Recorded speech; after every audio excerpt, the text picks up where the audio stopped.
to Secretary General of the United Nations, to multilateral institutions like IMF, World Bank, and UNDP, AIIB, and friendly countries around the globe who came to our rescue and to support us. But as I speak, we have already spent about $400 million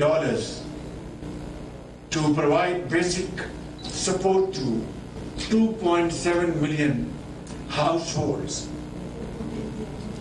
And this includes repurposed amounts as well, given by World Bank and other institutions.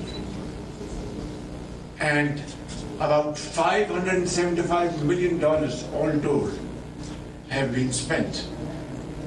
Cash in kind have been contributed by friends and brothers around the globe.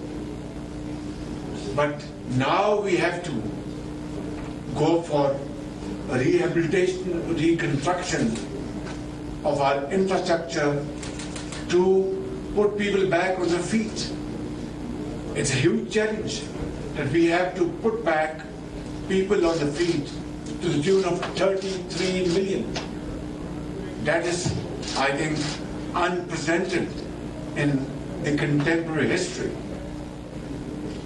Therefore, today this conference on resilient Pakistan is being undertaken, and I am glad to announce and share with you, as you must have all known by now, that various representatives from various parts of the world, French President Macron, and Turkish President Erdogan, and other international dignitaries have either spoken through Zoom or through video messages, supporting and inspiring all of us to undertake this gigantic task.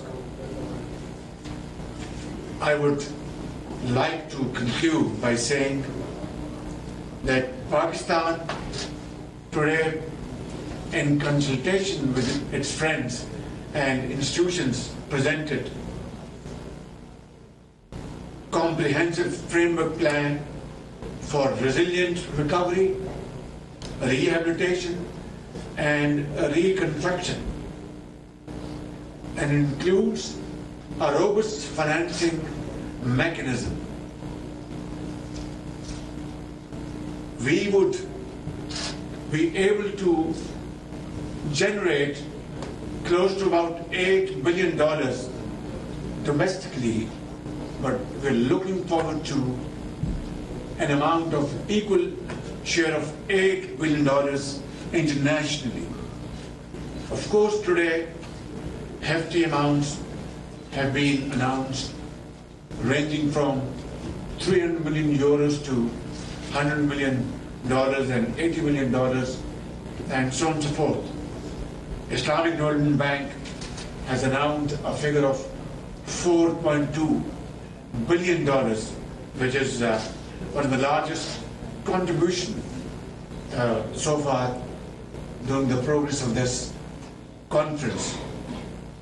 I want to say without any fear of contradiction that we look forward to working very closely with our great friend.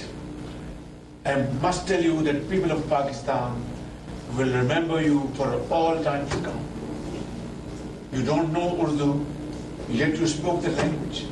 You don't know them, yet you are one of them. Mixed with them, shook hands with them, and hugged them. Secretary General, I am personally obliged to you and very grateful to you. And you have inspired millions around the globe. Ladies and gentlemen, I am grateful for this wonderful arrangement made in Geneva. I am very grateful to the host country, Switzerland, and very grateful to all relevant members, states, ministers, and other dignitaries who have been able to find time to participate physically in this conference. We are extremely grateful to all of them. I want to make this statement categorically, without any fear of contradiction, that every penny will be spent in a most transparent fashion. I have put in place third-party validation mechanism so that every penny is accounted for and is invested in the interest of the needy and helpless people who have been badly affected by these ferocious floods. Thank you very much, and thank you all. Ladies and gentlemen of the media, I'm indeed very pleased to be joined by Prime Minister Sharif. And dear Prime Minister, I want to thank you very much for your kind words. But you have nothing to thank. I did my strict duty. For many years, since I was High Commissioner for Refugees, I visited Pakistan in different occasions, and I always witnessed an enormous generosity of the Pakistani. You have received millions of Afghan refugees. You have hosted them, you have protected them, you have shared your resources with them in a way that is unparalleled in the world. At the same time, I could witness in difficult moments of your country, with the earthquake, with the floods, previous floods, with the impact of terrorist activities. I've always seen, in relation to Pakistanis displaced inside their own country, an enormous generosity of the Pakistani people. And so it is the duty of the international community to correspond to that generosity, expressing the full solidarity with Pakistan in this moment of truth. It is not solidarity, it is justice. And I think that justice will start to be made today here in this conference. Now, this is a conference with lots of numbers and figures and statistics, but when I look at the challenge, what I see are faces, human faces. I hear stories like the ones I heard when I visited Pakistan in September. Stories of lost lives, lost jobs, lost crops, lost homes, lost communities. And stories of sacrifice, generosity, and solidarity. Now, this conference is focused on resilience. And I've seen resilience time and time again from the women and men of Pakistan. From enduring the scourge of natural disasters and terrorism, to Pakistan's long and proud history of welcoming, protecting, and supporting millions of Afghan refugees currently living in Pakistan. But that spirit of generosity and resilience needs to be matched with support for resilience from the global community. And it needs to happen in three fundamental ways. For disasters, Pakistan is also a victim of the man-made disaster of a morally bankrupt global financial system. A system that denies middle-income countries debt relief and concessional financing to invest in resilience and recovery. And that must change. I renew my call to global leaders and multilateral development banks to join forces and develop creative ways for developing countries to access debt relief and concessional financing when they need it most. And third, resilience requires meaningful climate action now. If there is any doubt about loss and damage, go to Pakistan. You'll see loss and you'll see damage, and you'll see our common future. The decision taken at COP27 in damage must be implemented.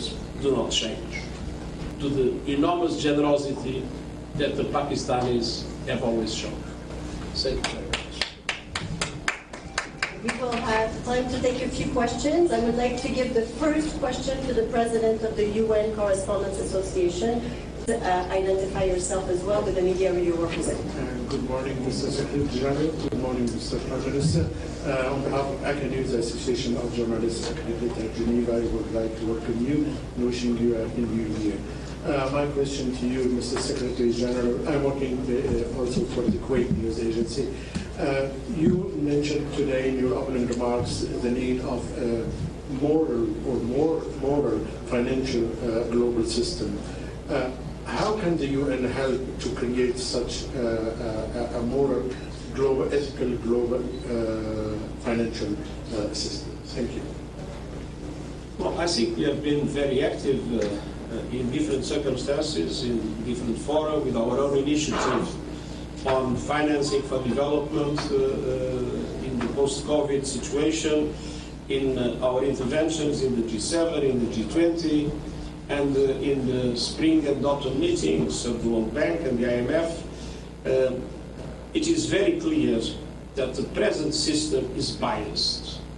The system was conceived by a group of rich countries, and naturally it basically benefits rich countries. So we need, first of all, to recognize that we have presently a situation in the developing world in which countries are strangled by debt and countries have no access to the financial resources they need in order to be able not only to address the dramatic challenges they face, but also to implement the Sustainable Development Goals. We need a new debt architecture. And we need to make sure that debt relief is effectively provided by the system, even to middle-income countries that are on the verge of very difficult, very dramatic situations, including suspending their payments. On the other hand, we need multilateral development banks to change their business model.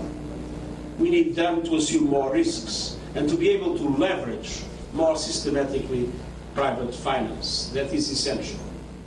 But private finance today is only accessible to many developing countries at very high interest rates that do not allow for the solution of their problems.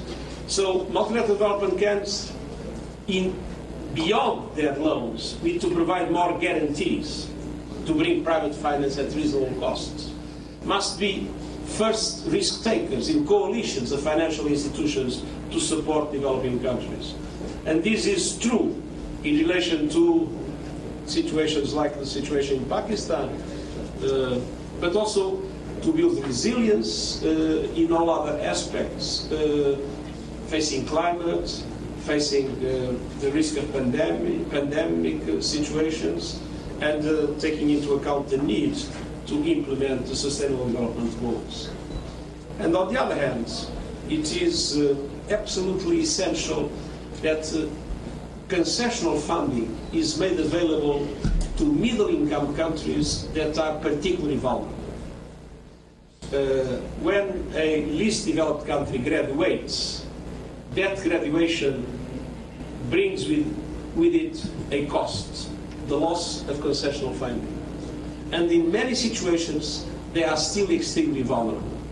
So we need to redesign our financial system in order to be able to take into account vulnerability and not only GDP when decisions are made about concessional funding to countries around the world. So there are many other aspects in which we are working hard, and I hope that member states that control the boards of these institutions will be able to implement the kind of reforms that are needed to establish more justice. Today, just to give you an example, my country, Portugal, even in this very difficult situation and with a very high debt to GDP ratio, is still being able to get funding at 3 or 4% of interest rates. I was with President Ruto of Kenya a few days ago, and he told me that when they are trying to go to the market to finance the country, the best offer they had was 14%. It shows that there is a basic injustice in today's system and that we need effective reform. Let me go to Ash Television. Eunice? Yeah. My question is Prime Minister Sharif, and I will ask in my own language, in Urdu. سر آپ نے سر ماضی میں ہمارے جب بھی آفت وغیرہ آئی اور فنڈ ہمیں ملے تو ہمیشہ ہم نے یہی دیکھا ہے کہ اس کی شفافیت کے حوالے سے سوال اٹھائے گئے، لیکن یہ بڑی اچھی اور خوشائند بات ہے کہ ابھی آپ نے بات کی ہے کہ ہم نے اس کے حوالے سے تھرڈ پارٹی کے حوالے سے ہم نے اس پہ کام کیا ہے، اور کیا اس کی مزید آپ تفصیل بتائیں گے؟ This is in my speech today that these programs, through joint collaboration and with international support, will be undertaken in a very transparent fashion. I said in my speech that since I believe in this mechanism, therefore I had given clear instructions to my team that independent third party validation will be part and parcel of this program. All these interventions will be undertaken under these conditionalities. تو یہ جو آپ نے بات کی ہے بالکل صحیح کہا کہ شفافیت یہ ہماری پہلی ترجیح ہے، اور اس کا تقاضا یہ ہے کہ انٹرنیشنل جو کمیونٹی جو فنڈز مہیا کرے گی، آج جن کے اعلانات ہو رہے ہیں، وہ خود ہم سے یہ توقع کریں گے کہ ہم ایک ایک پائی کا حساب دیں، اور اس کا واحد طریقہ یہ ہے کہ سارے کا سارا نظام بہت شفاف ہو، اور third party mechanism, third party validation جو ہے جس میں حکومت اور پیسے دینے والے کسی کا کوئی اختیار یا اثر نہ ہو، تھرڈ پارٹی خود حقائق کی بنیاد پر اس کا فیصلہ کرے. Let me now go to AFP. I think the microphone is making its way to you.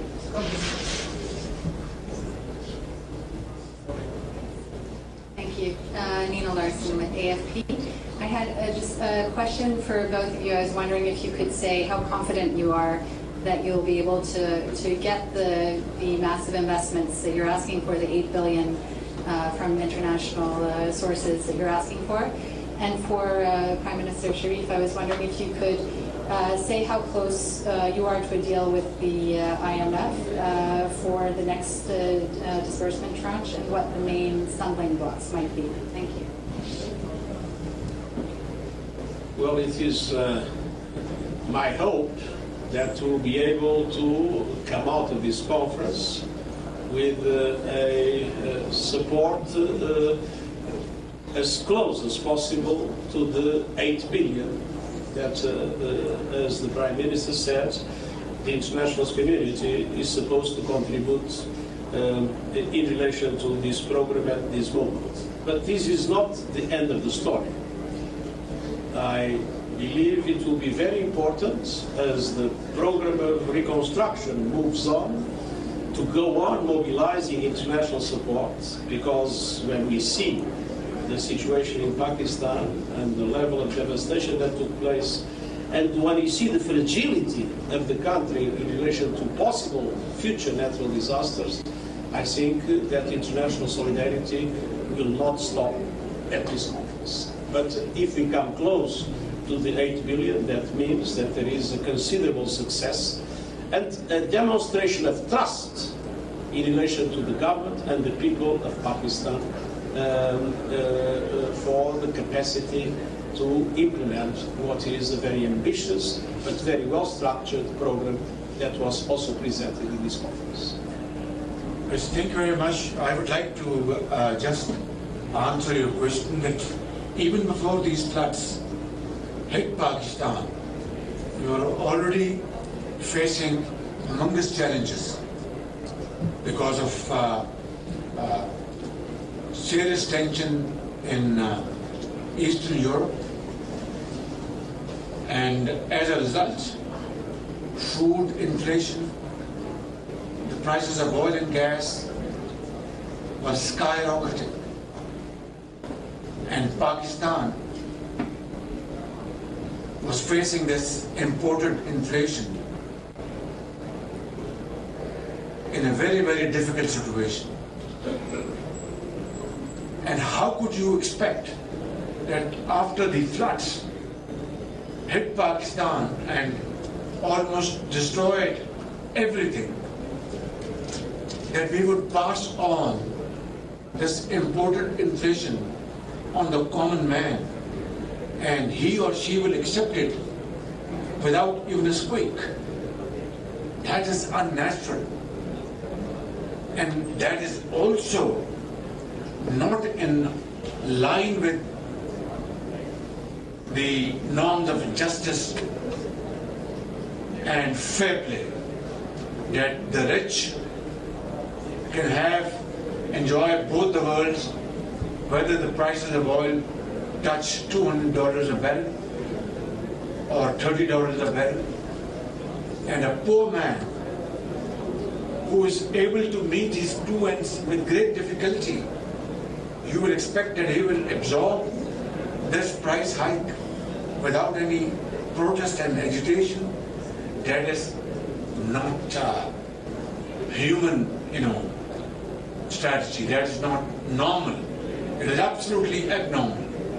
Yet we had to again connect with IMF and resurrect that agreement which was violated by the previous government, and accept even harsher conditionalities. So that is our challenge.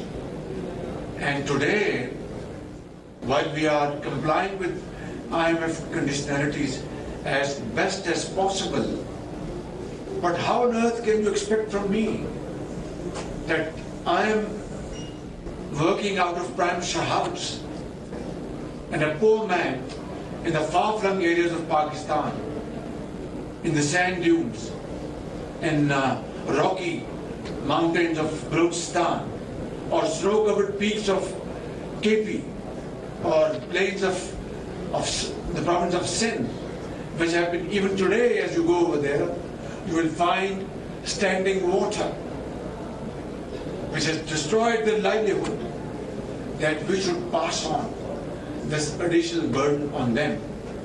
It is nightmarish, to say the least. Yet, we are committed to IMF's program. We will do everything to comply with their terms and conditions, although I am constantly trying to persuade them that please give us a pause. I am very grateful to Secretary General. He is also in touch with them. I spoke to the managing director the other day and tried to first assure her that we will comply with the terms and conditions. And B, I said, you are a wonderful person, wonderful human being. You have a heart of a gem, and you know the plight of poor people in developing countries. So kindly be considerate and compassionate and give us some breathing space. Well, this is an ongoing dialogue. I'm sure one day soon we will be able to convince them through logic and through facts. That said, regardless, we will comply with IMF program. Mr. Prime Minister, did you want to say something else, Secretary General? Well, I'd like to say that economic stability is very important. But let's not forget that the day we will all be there will be perfect economic stability. Thank you so much, everybody. This is all the time that we have. Thank you very much. Thank you. Thank you. Thank you, Mr. Prime Minister, Secretary General.